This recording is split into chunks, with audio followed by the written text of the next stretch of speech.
Mostly green, yes, quite a bit of red, but we were in positive territory today. And interesting that financials and, of course, banks coming under pressure.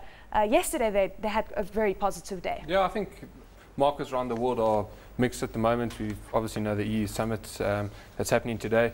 I think you're probably going to see the same what you've seen out of the last 14 EU summits, I think, over the past 20 months, and that's absolutely nothing. So yeah, markets are mixed. If you look to the east, you look to the US, it opened a bit stronger. There was some positive data coming out of the US today, durable goods. So yeah, markets are a bit up and down. Financials did take a bit of a hit today. Obviously, concerns around. Sorry, Andrew, did you say that nothing's going to come out of the EU summit today? Well, do you think that's been priced in? Over the last 14, I mean, over the last year and a half, they've had, I think, 14 summits and they've solved absolutely nothing. So I think, I'm not sure what's going to come out of it. It would be nice to see an agreement of how to go forward here.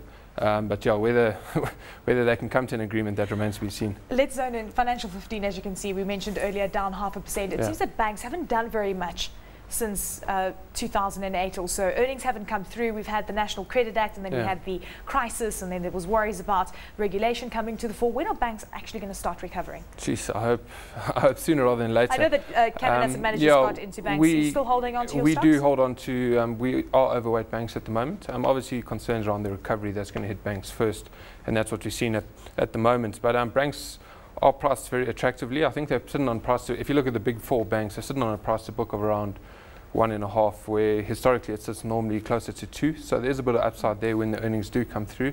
When that's going to happen, that's anybody's guess. But yeah, hopefully sooner rather than later. African Bank at the bottom of the top 40 today, down 2.4%, closing at 33 Rand and 35 cents. Would you buy into? No, African Bank I think looks slightly expensive. I'm not quite sure why that big sell-off today in African Bank. I didn't see any news on it.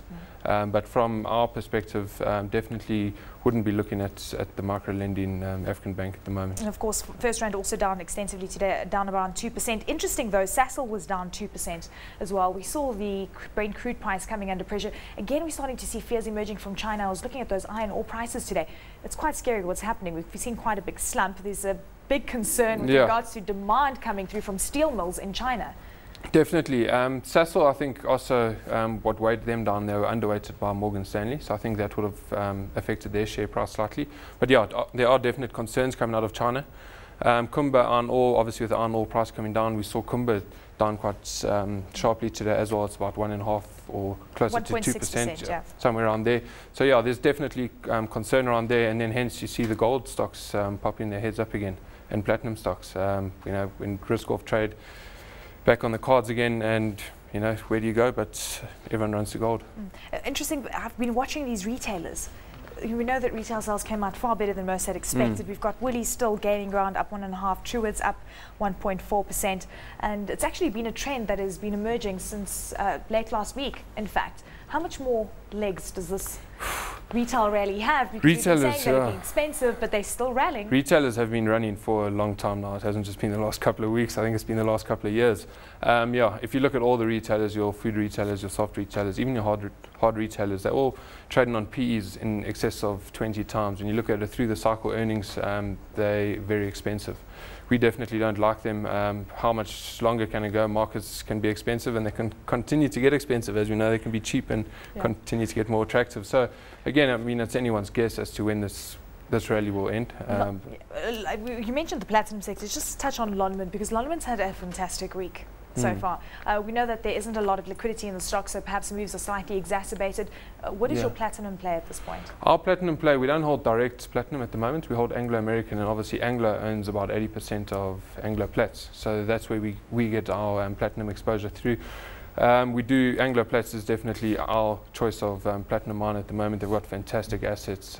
So yeah, that's our platinum exposure right now. You mentioned Anglo American, of course, looking quite attractive right now. In fact, all the resource stocks are starting to look quite attractive. Why Anglo American at this point, and why do you think that the market is still quite cautious in terms of heading quite aggressively into this commodity story, given the fact that commodity prices are still holding up? Yeah, exactly. I'm not too sure why it trades at such a discount, especially when you look at a company like Billiton. Billiton is, I think, a bit superior in quality. They probably do have slightly better assets than Anglo does at the moment. So you would expect them to trade on a slight premium. But yeah, why the Anglo story is not coming through, their assets in South America, their copper mines, their Chile mines, if you look at the actual Anglo stub, if you strip out what they own here, the Kumba iron ore and the Anglo Plats, the stub looks very attractive, and you can actually trade the stub on the JSE, and I think that's trading on about a PE of 5 times. Through the cycle, Anglo's definitely looks more attractive than what a Bulletin does. But yeah, I'm not too sure. We're holding on, and I'm sure you'll see it come through. But resources, as you say, in general, we've actually just moved to an overweight resource position. We think resources are offering exceptional value across the board. British American tobacco, now with the new law, we don't know when it's going to be implemented, but all inward listed stocks are now going to be regarded as domestic, which means that South African investors will be able to have exposure to the likes of British American tobacco, and then be allowed to, of course, invest offshore with the 5% cap that they actually have. So are you going to be buying the stock when it comes back?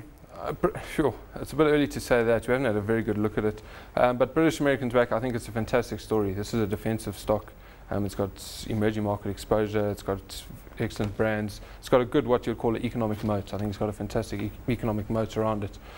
So yes, it is attractive from that point of view. Do you invest in a company that kills its clients? I'm not too sure. But if you look on a PE, it sits on a PE of about 15 times. So it's not, I don't think it's expensive, but it's definitely not as attractive as some of the other smaller industrials on the JSE at the moment. But I think it is fantastic news that institutional investors can move into the space. And it's good news for the JSE as a whole, I think. The medium-term budget policy statements with regards to infrastructure spend in the country, we know that they've actually been underspending when it comes to construction. I know that you invested in the construction stocks. What are you said you're overweight resources right now. What are you doing with your construction stocks? We're holding on to them at the moment. These companies, the whole sector is just showing exceptional value, and it has done for a long time now. And at some point, those earnings have to come through. There was obviously bad news from out of Group 5 with the Winelands toll concession. But yeah, we're not going to be selling construction shares at the moment, that's for sure.